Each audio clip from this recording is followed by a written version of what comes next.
The bell above the door chimed softly.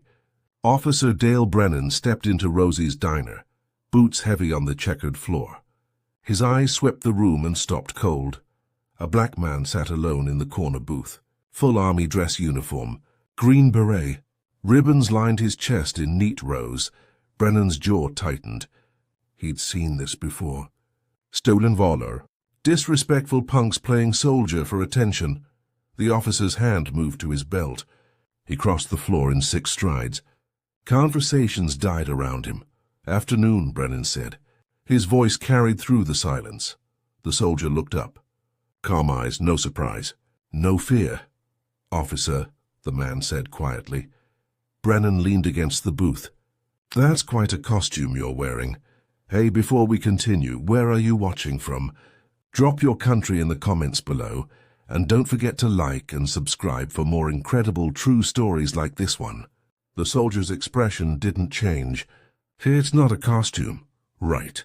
Brennan's smile was cold. Let me see your military ID. I don't have to show you anything. The voice was steady, controlled. I'm not breaking any laws. Brennan's smile vanished. Stolen valor is a law, son. Now either you prove that uniform is real or you take it off. Here, now.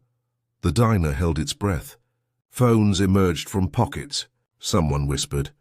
The soldier's fingers drummed once against his coffee cup, then stopped. I'm asking you nicely, Brennan said. His radio crackled. Backup was 2 minutes out. The soldier met his eyes. And I'm telling you respectfully, you're making a mistake. 6 hours earlier, Staff Sergeant Marcus Reid had stepped off a military transport at Fort Benning. 8 months overseas. Classified operations in places that didn't exist on official maps. He'd lost 15 pounds, gained new scars, survived things that turned trained men into ghosts. He was 32 years old and felt 50. The army had given him 72 hours of emergency leave. His father's house needed to be cleared. Estate papers needed signing. Then back to the sandstorm and the silence. Marcus chose to wear his dress uniform for the drive home. It felt right, respectful. His father would have wanted it.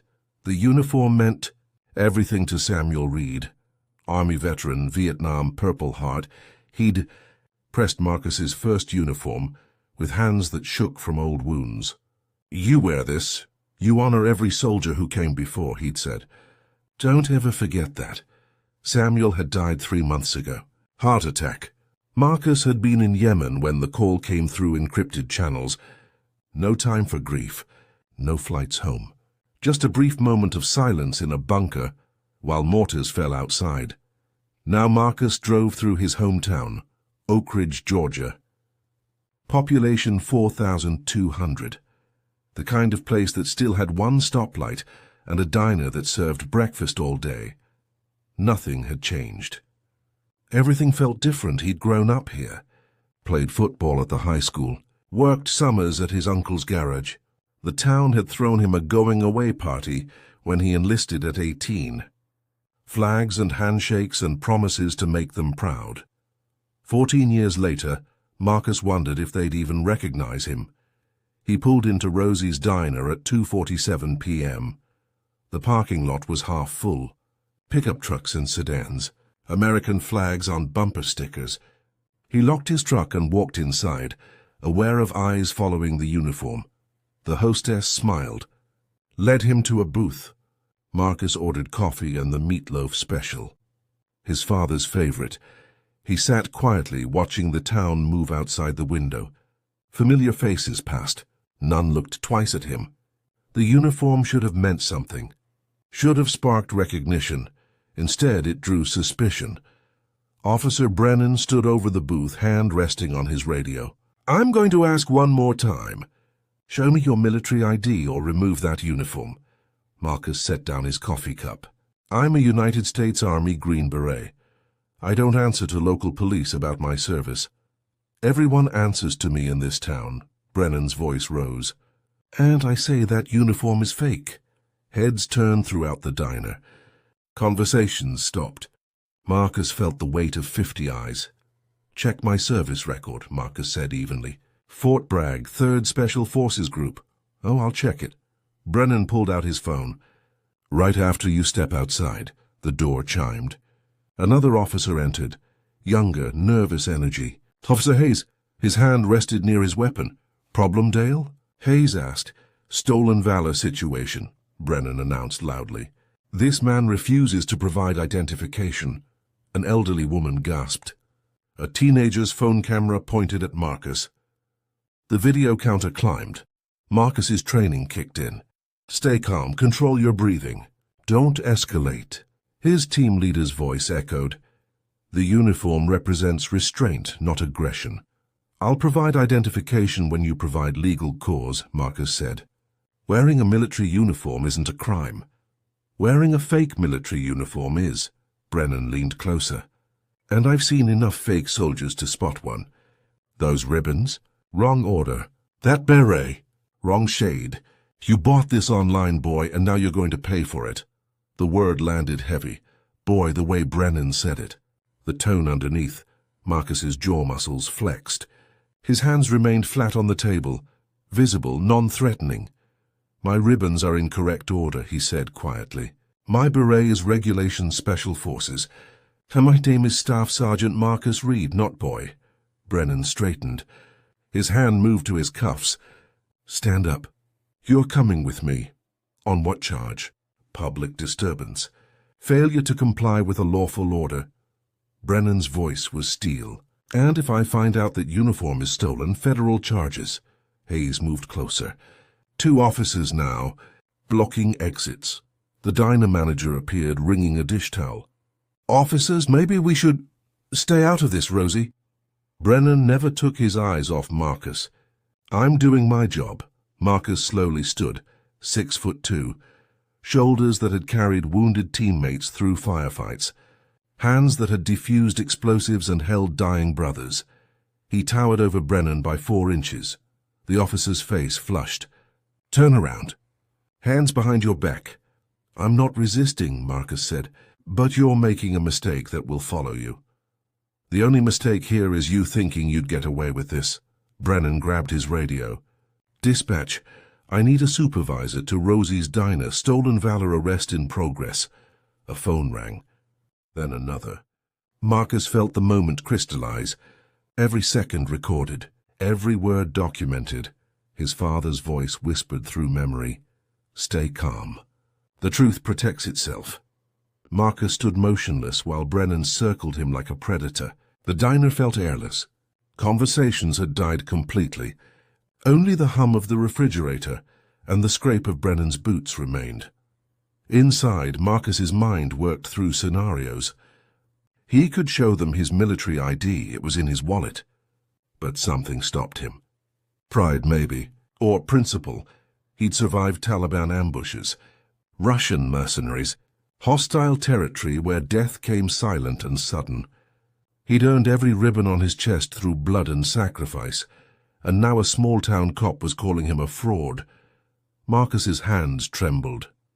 Not from fear, from restraint, from the effort it took not to move, not to speak, not to unleash 14 years of combat training on a man who wouldn't last 30 seconds, but that's not what the uniform meant. That's not what his father taught him. The Green Beret on his head represented more than military service. It represented discipline, control, the ability to show strength through stillness. Officer Hayes shifted nervously. His hand hadn't left his weapon. Marcus tracked the movement through peripheral vision. Combat instincts never slept. A memory surfaced unbidden. Afghanistan. A village elder accused Marcus's team of disrespecting local customs. Marcus had removed his helmet, bowed his head, listened, found common ground through patience, not force. That situation had ended with intelligence that saved lives. This situation would end differently. Through the window, Marcus saw more patrol cars arriving. Red and blue lights painted the afternoon. The town's entire police force, probably. 4 officers for 1 quiet soldier. Marcus breathed slowly. In for 4 counts. Hold for 4. Out for 4. The technique that kept him alive during interrogation resistance training. His father's funeral flashed through his mind. The honor guard. The folded flag. The 21-gun salute. Marcus had stood at attention in this same uniform, tears streaming down his face, while his father was lowered into Georgia soil. Samuel Reid had worn his uniform with pride until the day he died. Even old and faded, hanging in a closet, it meant something. This uniform meant something. Marcus's resolve hardened to steel. "I will not remove my uniform," he said quietly. "If you want to arrest me, arrest me. But I wear this uniform with honor, and I'll die before I disrespect it." The words hung in the air. Marcus remembered the first time he'd put on army green, 18 years old. Recruitment office in Atlanta. His father had driven him in silence, jaw tight with worry. Samuel knew what war meant, had lived it, carried it in his bones and nightmares. "You sure about this?" Samuel had asked outside the recruiter's door. Marcus was sure. Football scholarships hadn't materialized. College felt distant and impossible. But the army offered purpose, direction, a chance to prove himself, basic training at Fort Benning. The heat, the endless runs, drill sergeants screaming until his ears rang. Marcus had pushed through. Not the biggest recruit, not the fastest, but the most stubborn. He'd earned respect through consistency. Show up, work hard. Never quit. Airborne school came next. Then the real test. Special Forces Assessment and Selection, SFAS. 24 days of hell designed to break men. Sleep deprivation. Ruck marches that destroyed feet and spirits. Psychological pressure that made grown men cry. Marcus had passed. Barely. His body gave out 3 times. Each time he'd thought of his father's Purple Heart. Thought of men who'd faced actual combat, not just training. He'd gotten back up. Fort Bragg became home. The Green Berets became family. 3 years of training before his first deployment. Afghanistan. He'd been 22, terrified, determined not to show it. His team leader, Sergeant First Class Williams, had pulled him aside the night before their first mission. "Fear keeps you alive," Williams said, "but discipline keeps your brothers alive." Remember that. Marcus had remembered. Through 3 tours, through firefights and close calls, through losing Williams to an IED on their second deployment, the uniform represented all of it. Every brother who didn't come home. Every mission that succeeded because someone stayed calm under pressure. Every moment Marcus chose discipline over instinct. His father had understood. When Marcus came home on leave, Samuel would press his uniform, polish his boots. They'd sit on the porch in silence, watching the Georgia sunset, connected by what they couldn't say. Samuel died while Marcus was in Yemen. Classified operation. Radio silence for 2 weeks. By the time Marcus got the message, his father was already buried. No goodbye. No final conversation. Just a flag-draped coffin and a photograph his uncle texted. Marcus had requested emergency leave to handle the estate. 72 hours. 3 days to close a lifetime. He'd worn his dress uniform because Samuel would have insisted. The uniform mattered. It represented something larger than one man's service, and now Officer Brennan wanted him to remove it like a shameful costume. Marcus's hands curled into fists, relaxed. The self-control was automatic now, trained into muscle memory. His phone vibrated in his pocket. Marcus didn't reach for it, didn't move. The moment balanced on a knife's edge. One wrong gesture would give Brennan excuse enough, but somewhere someone was calling, someone who might understand what this uniform actually meant. Marcus's phone buzzed again, louder, insistent. Officer Brennan's eyes narrowed. "Don't even think about answering that." "It might be important," Marcus said carefully. "Everything's important to you people." Brennan stepped closer. "I said don't move." The phone continued buzzing. Through his pocket, Marcus felt the pattern. 3 short buzzes, pause, 3 more. The signal his team used for urgent contact. His commanding officer, Lieutenant Colonel Sarah Chen. She'd know he was stateside. Would be checking in. "Last warning," Brennan said. Hands where I can see them, Marcus complied. The phone fell silent. 2 minutes earlier at Fort Bragg, Colonel Chen had frowned at her computer screen. Marcus's leave had been approved, but protocol required a check-in call within 12 hours of touchdown. He hadn't called. She dialed his cell. Straight to voicemail. She tried again. Nothing. Chen pulled up his file. 14 years of exemplary service. Multiple commendations. Current assignment classified.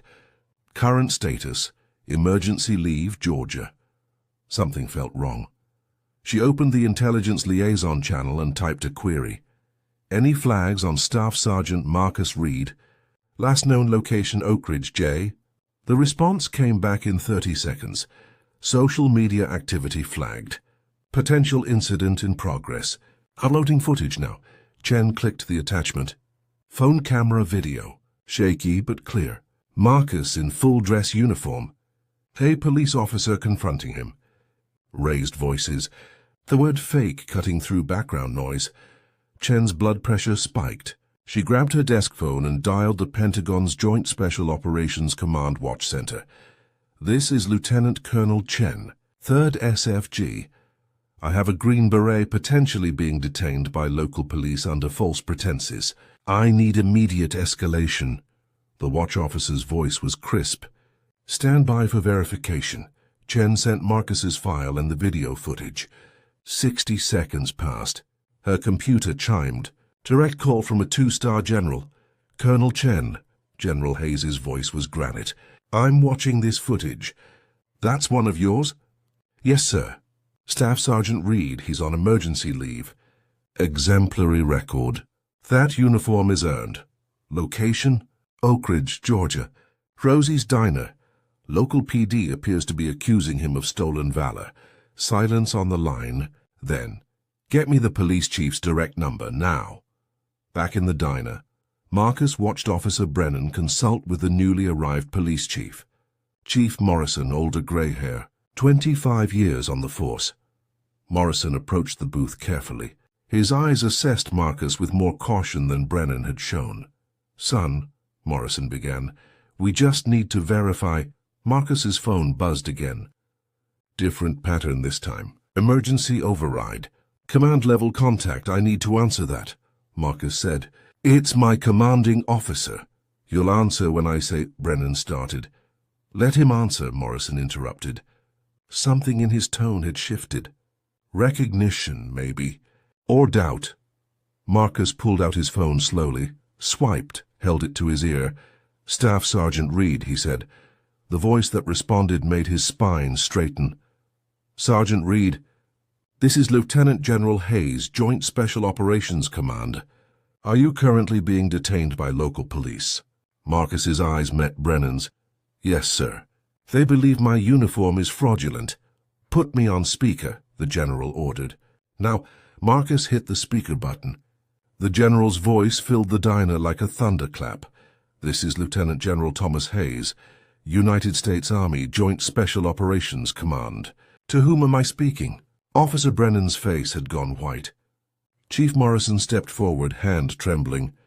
This is Chief Robert Morrison, Oak Ridge Police Department. Chief Morrison, the general's voice was ice. You have one of my soldiers in custody. He is a decorated Green Beret with an active security clearance. You will release him immediately, or I will have federal agents at your station within the hour. Am I clear? The diner was utterly silent. Phones captured everything. The truth was landing like artillery rounds. Morrison nodded, then realized the general couldn't see him. Yes, sir. Crystal clear, sir. Sergeant Reid, Hayes continued, are you physically harmed? No, sir, Marcus replied steadily. Good. Chief, you and I will be having a conversation with the Pentagon's legal office within the hour. Stay by your phone. The line went dead. Marcus pocketed his phone, looked at Officer Brennan, said nothing. The truth had spoken for itself. Chief Morrison's hand dropped to his side. His radio crackled with dispatch chatter. Outside, more patrol cars arrived. The situation was escalating beyond his control. Officer Brennan stood frozen. His face had shifted from confident to ashen. The phone call had changed everything, but his pride was, "We were just doing our job," Brennan said, voice defensive. Plenty of people fake military service. Marcus remained still. His eyes held Brennan's without blinking. "And plenty of real soldiers get disrespected because of assumptions." Morrison cleared his throat. "Sergeant Reid, I apologize for the confusion. If you can provide your military ID, we'll verify." And no. Marcus's voice was quiet but absolute. Morrison blinked. "I'm sorry?" "I said no." Marcus stood slowly. "You accused me, humiliated me, threatened arrest. Now you want me to prove my service like I owe you something." The diner held its breath. Phones continued recording. "The general ordered your release," Morrison said carefully. "We're trying to resolve this professionally." Professionally would have been asking questions before making accusations. Marcus's jaw tightened. Professionally would have been treating me like a citizen instead of a criminal. Brennan's hand moved toward his cuffs again. "You're being uncooperative. That's obstruction." "Dale," Morrison warned. His voice carried an edge, but Brennan was cornered, embarrassed. The video footage was already viral. His reputation hung by a thread. He refuses to provide ID. That's probable cause.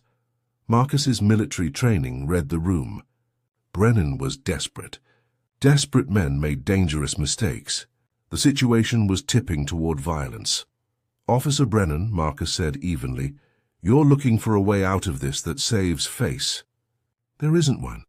You made a choice based on what you saw, not who I am. Now you deal with the consequences. Is that a threat?" Brennan's voice rose. "It's a fact." Marcus picked up his coffee cup, took a slow sip. The gesture was deliberate, calm. "I'm going to finish my meal.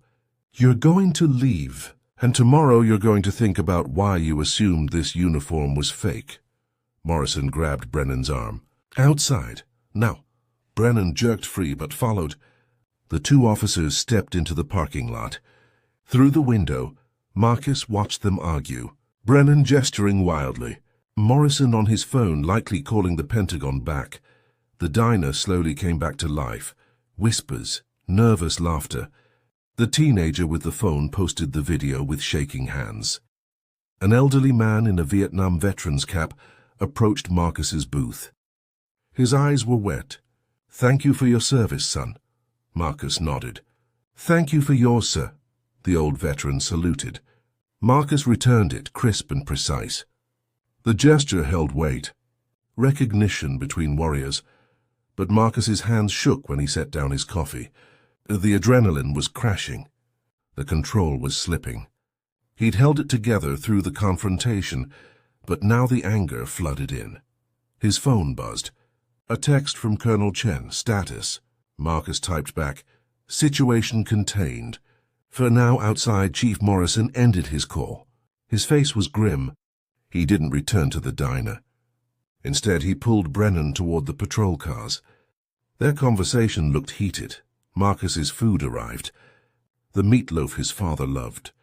He stared at it and couldn't eat. The moment had soured everything. Officer Brennan broke away from Morrison. He stormed back toward the diner entrance. His face was flushed, eyes wild with wounded pride. Morrison called after him. "Dale, don't—" But Brennan was already through the door. He marched straight to Marcus's booth. "You think you're special? You think that uniform makes you untouchable?" Marcus set down his fork. "I think I've earned the right to wear it without being called a fraud. I've seen the worst of people." Brennan leaned on the table. "Liars, thieves, and soldiers aren't exempt. Some of the biggest criminals I've arrested wore uniforms once." "Then you arrest criminals," Marcus said quietly. "Not soldiers eating lunch." Brennan's hand shot out, grabbed Marcus's beret from the table, held it up like evidence. "This proves nothing. I've seen these sold online. I've seen—" Marcus moved fast, combat reflexes. His hand closed over Brennan's wrist. Not squeezing, not threatening. "Just stopping the motion." "Put it down," Marcus said. His voice had dropped an octave. "Now." The diner gasped. Officer Hayes rushed in, hand on his weapon. "Let go of him!" Marcus released Brennan's wrist, raised his hands, but his eyes never left the beret. Brennan held it higher. "This is evidence now. Suspected stolen property. That beret," Marcus said slowly, "was earned through 24 months of training. It represents brothers who died in combat. You don't get to hold it like a trophy." Morrison burst through the door. "Brennan, put it down and step outside." But Brennan was past reason. The humiliation had broken something. He needed to win. Needed to prove Marcus was wrong somehow. "I'm confiscating this pending investigation." Brennan turned toward the exit. Marcus stood. The entire diner felt the shift. The stillness before action. "Give it back," Brennan spun. "Or what? You'll assault an officer? Go ahead. Give me a reason." Morrison stepped between them. "Dale, I'm ordering you—" Marcus's phone rang. The sound cut through the tension like a blade. He answered without looking away from Brennan. "Sergeant Reid." The voice was different this time, colder. "This is Deputy Director Rawlings, Defense Criminal Investigative Service. I've been monitoring the situation via police body cameras. Officer Brennan just committed theft of military property. Federal offense. Are you harmed?" "No, sir," Marcus replied. "Is the officer still holding your beret?" "Yes, sir." "Put me on speaker." Marcus complied. The voice filled the diner. "Officer Brennan, this is Deputy Director Rawlings, DCIS. You are currently holding stolen federal property. You have 5 seconds to return it to Sergeant Reid, or you will be arrested by federal agents currently en route to your location. 5, 4, 3. Brennan's hand trembled. He looked at Morrison, at Marcus, at the phone. 2. Brennan threw the beret at Marcus. It hit his chest and fell to the floor. Marcus bent slowly, picked it up, brushed it off with reverence, placed it back on his head. "Sergeant Reid," Rawlings continued, "federal agents will arrive in approximately 40 minutes. Please remain at your location. We'll need a full statement." "Yes, sir." The line went dead. Officer Brennan backed toward the door. His face had gone from red to gray. Morrison grabbed his arm. "My office, now. You're suspended pending investigation." Brennan jerked free. "This is insane. I was doing my job." "Your job was to protect and serve," Morrison snapped, "not to harass a decorated soldier because of your own bias." The word hung heavy. Bias. Everyone in the diner understood what it meant. What had really motivated Brennan's suspicion? Marcus sat back down. His hands were steady now. The beret sat perfectly on his head. His uniform was still immaculate, but inside something had broken. The town he'd grown up in. The place he'd called home. It had looked at him in uniform and seen a criminal. Through the window, black SUVs pulled into the parking lot. Federal agents stepped out, suits and badges. The Pentagon had sent a message. Chief Morrison met them outside. Brennan was escorted to a separate vehicle. Not arrested yet, but close. Marcus's phone buzzed again. "Colonel Chen. General Hayes wants a full debrief. Pentagon Legal is handling everything." "You okay?" Marcus stared at the message. Was he okay? He'd survived combat, survived loss. But this casual disrespect, this assumption of guilt, had cut deeper than enemy fire. He typed back, "I'm fine. We'll report as ordered." The federal agents entered the diner. The lead agent approached Marcus's booth.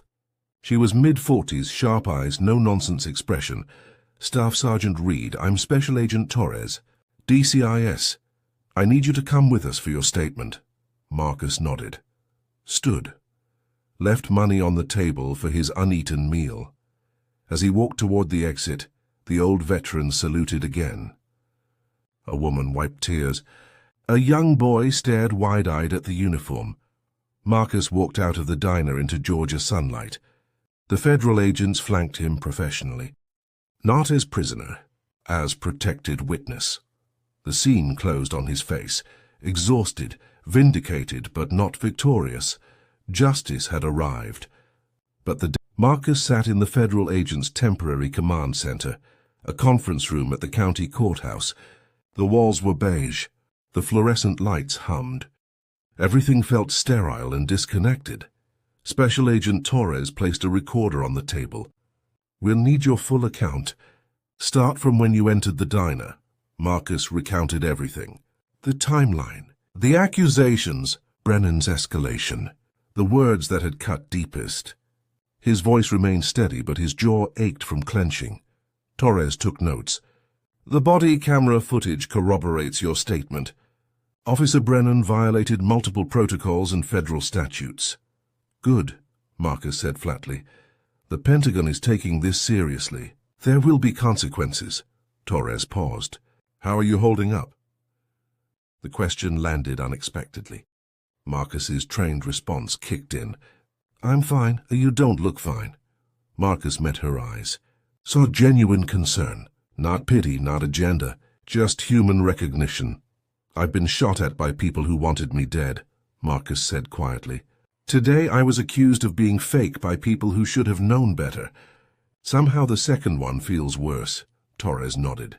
"It's the betrayal. When the enemy attacks, you expect it. When your own community questions your honor, it cuts different." Marcus looked away. Through the window, Oak Ridge's main street stretched out. The town where he'd learned to ride a bike, where he'd had his first kiss, where his father was buried. It didn't feel like home anymore. His phone sat silent on the table. No calls from friends. No messages from old classmates. The video had gone viral, he'd checked. Thousands of comments, support from strangers, silence from people who knew him. The isolation pressed down like physical weight. Marcus had survived enemy territory by relying on his team.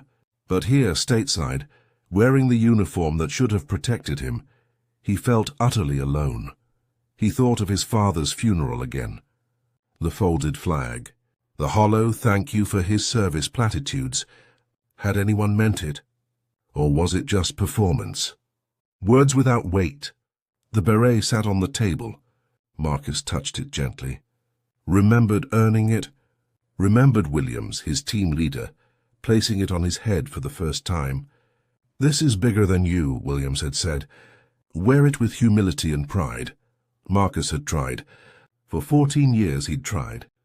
And today it had been called costume. Fake. Worthless Agent Torres stood. "We're done here for now. The Pentagon will be in touch about next steps. You're free to go." Marcus nodded, stood, put his beret back on. The gesture felt heavier now, loaded with doubt he'd never felt before.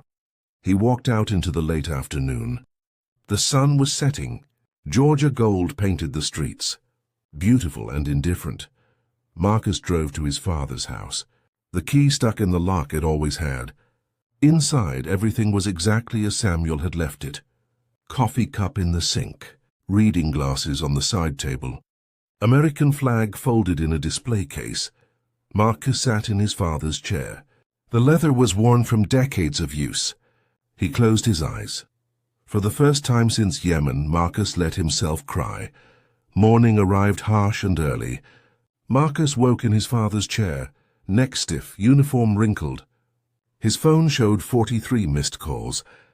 Dozens of messages. He scrolled through them. News outlets requesting interviews.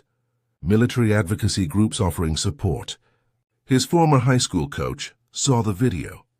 "I'm sorry, Marcus. That's not who we are." But it was who they were. Marcus had just never seen it before. Or maybe he had, and the uniform had blinded him to it. One message stood out. From Colonel Chen. "General Hayes wants video conference at 0900. Be ready." Marcus checked his watch. 6:47. He had time to shower, change, make himself presentable, but he hesitated. The uniform. Did he want to wear it again? Did it still mean what it used to? He walked to the mirror, looked at himself. The ribbons, the insignia, the beret. Every piece had been earned through sacrifice, through discipline, through choosing honor when dishonor would have been easier. One corrupt officer didn't erase that. One town's failure didn't diminish 14 years of service. Marcus straightened his uniform, pressed the wrinkles out, put on his beret with the same care he always had. At 0900, he logged into the secure video conference. General Hayes appeared on screen, 2-star rank gleaming, expression serious but not hostile. "Sergeant Reid," Hayes began, "I've reviewed all footage and statements. What happened to you is unconscionable and will not be tolerated." "Thank you, sir. I'm authorizing full support from Pentagon Legal. Officer Brennan will face federal charges. The police department will undergo mandatory training.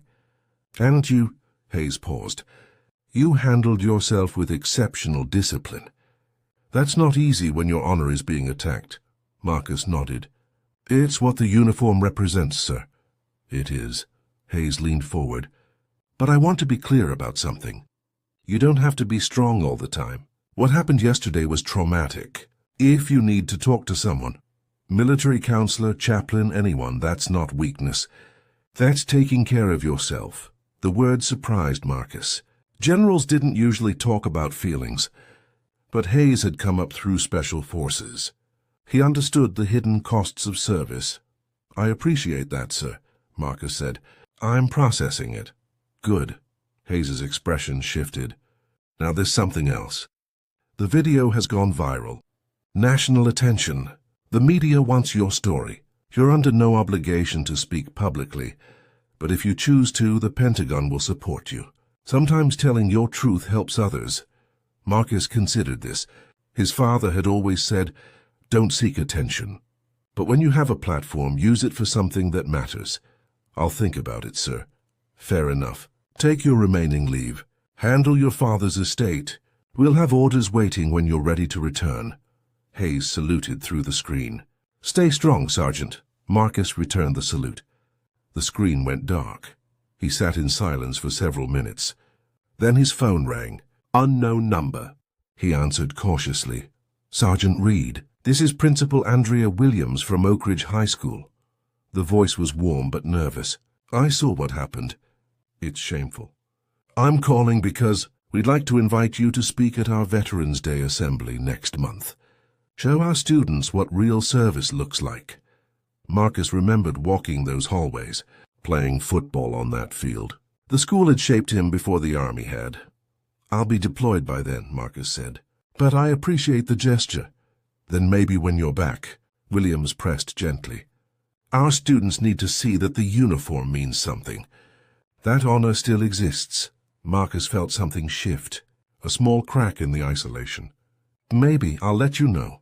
After the call ended, Marcus stood, walked to his father's flag case, opened it carefully. The flag that had draped Samuel's coffin was folded in perfect triangles. Underneath, Marcus found an envelope. His name written in his father's shaky handwriting. He opened it with trembling hands. "Marcus, if you're reading this, I'm gone. I'm proud of you, son. Always have been. The uniform you wear represents the best of what America should be. But remember, you are not the uniform. You are the man underneath. And that man is good, strong, worth more than any piece of cloth. Don't ever forget that." Dad Marcus folded the letter carefully, put it in his pocket, over his heart. His father was right. He wasn't the uniform, but he would continue to honor what it represented. Not for Oak Ridge, not for people who doubted, for himself, for his fallen brothers, for the truth that mattered beyond one town's failure.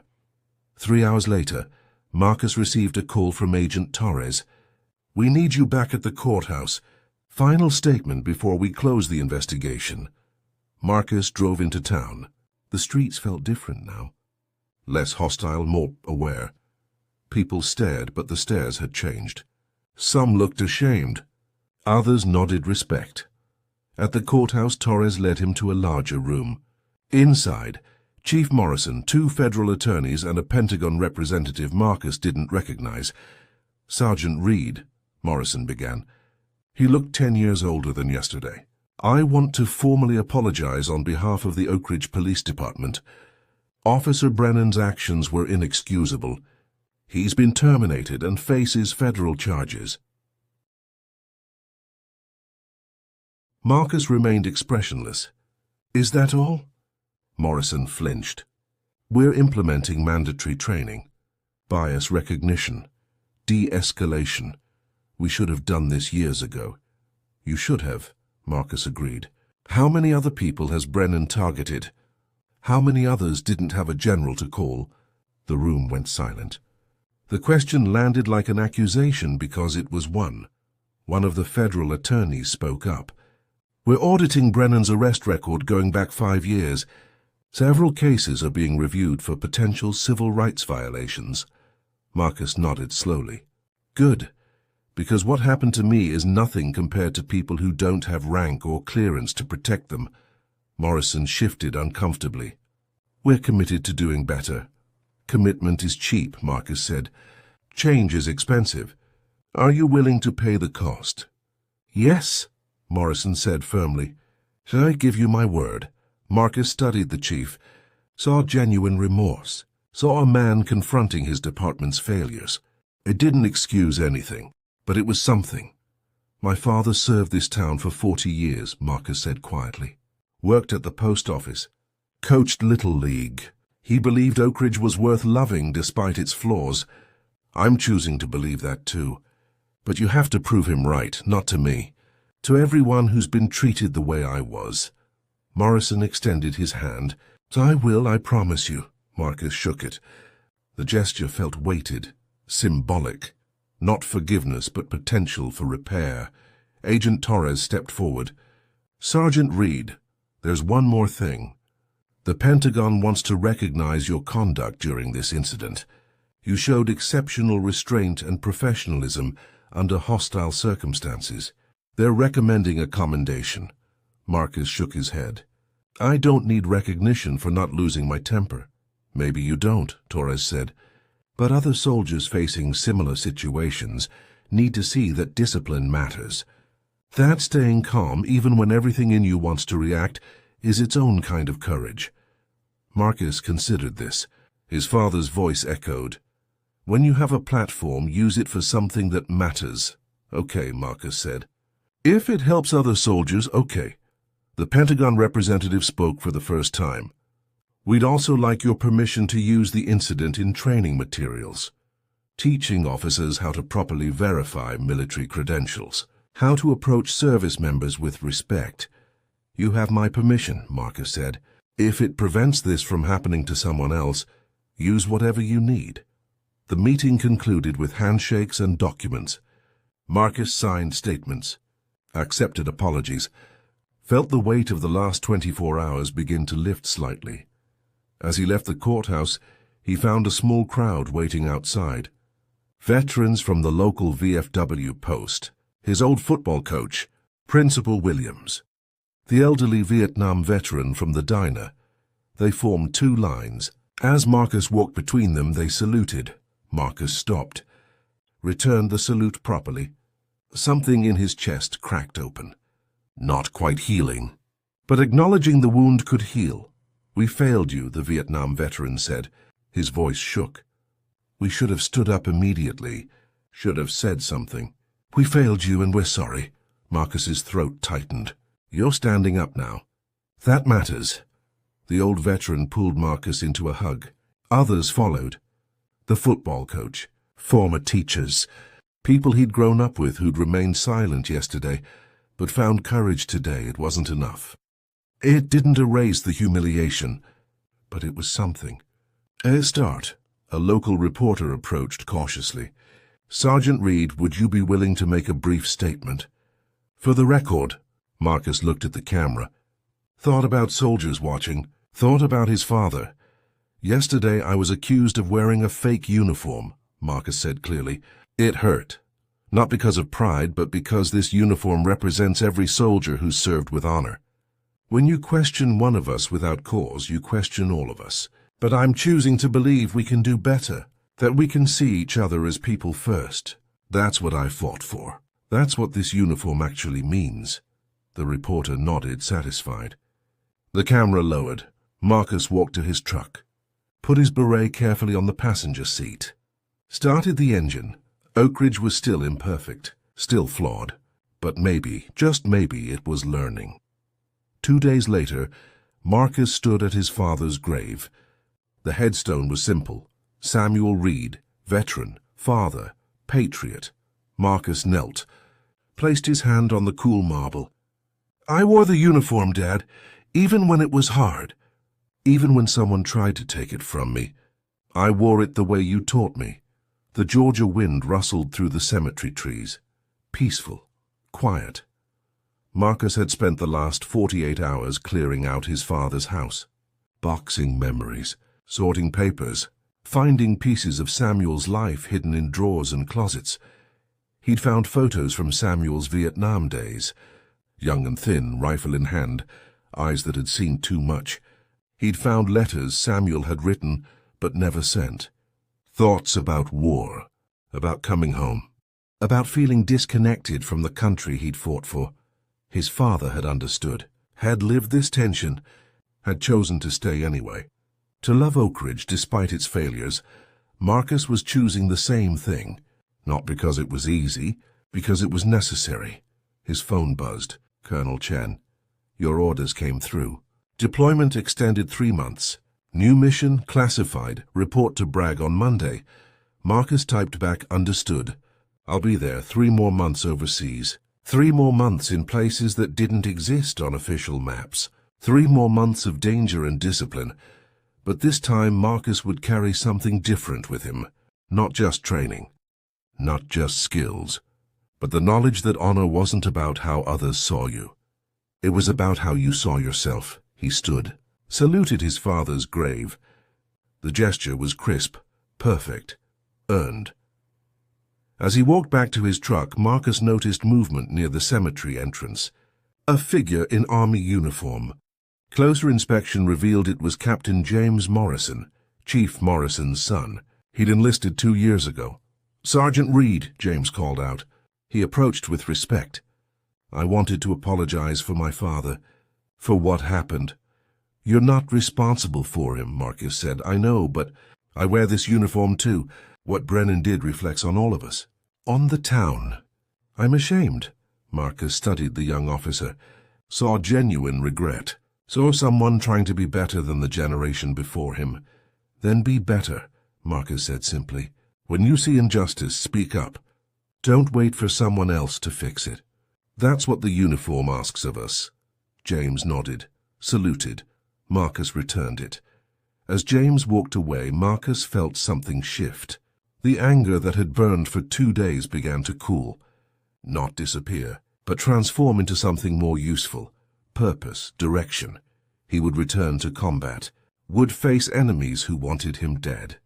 But he'd also return knowing that the battles at home were just as important. That speaking truth, even when it cost something, mattered. Marcus drove out of the cemetery, past his father's house, now empty and locked, past the high school where he'd learned to be strong, past Rosie's diner, where everything had changed. He didn't stop, didn't look back. The road stretched ahead. Fort Bragg waited. His team waited. The mission waited.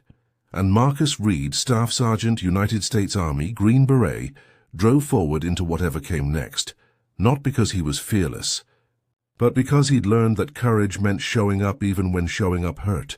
The uniform sat perfectly on his shoulders, earned, honored, unbroken. The highway stretched long under the southern sun. Marcus drove with the windows down, letting the Georgia air wash over him. His father's flag sat folded in the passenger seat beside his beret.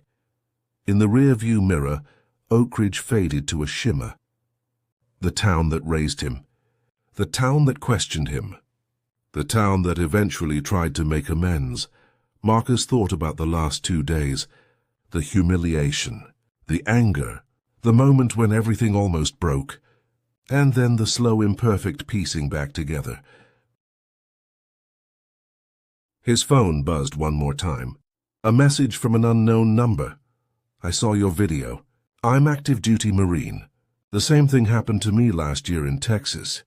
Thank you for speaking up. You gave me the courage to file my own complaint." Semper Fi. Marcus pulled over. Read the message twice. Typed back, "Stay strong. The uniform is bigger than one moment. Don't let anyone take that from you." He sat for a moment, engine idling, realized that maybe what happened had purpose beyond his own pain. Maybe his restraint, His refusal to escalate had created a blueprint for others facing the same ignorance.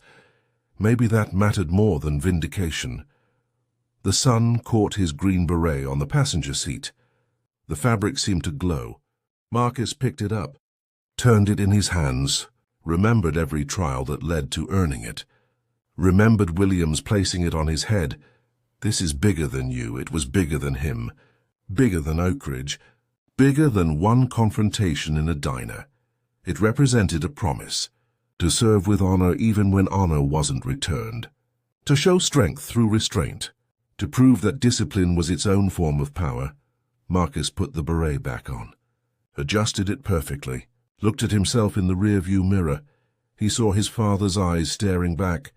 Proud, resolute, unbroken. "I understand now, Dad," Marcus whispered. "The uniform doesn't protect you from people's assumptions. It challenges you to rise above them." He pulled back onto the highway. Fort Bragg was 6 hours north. His team was waiting. The mission was calling, but Marcus carried something new with him now. Not bitterness, not anger, but clarity. The truth was simple. You couldn't control how others saw you. You could only control who you chose to be when they saw you wrong. And Marcus Reid chose honor. Every single time. The miles fell away beneath his tires. The Georgia landscape shifted to Carolina pine.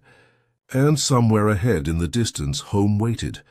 Not the town he'd left behind, but the brotherhood he was returning to. The brothers who wore the same uniform. Who carried the same burden.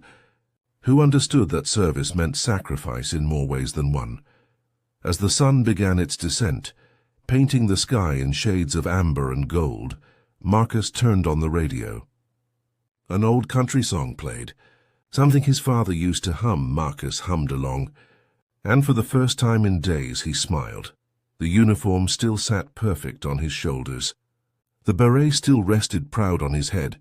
And the man wearing them was still worthy of both. That was the only truth that mattered. Your uniform doesn't define your worth. Your actions while wearing it do. And when the world questions your honor, let your silence, your discipline, and your dignity be the only answer they deserve.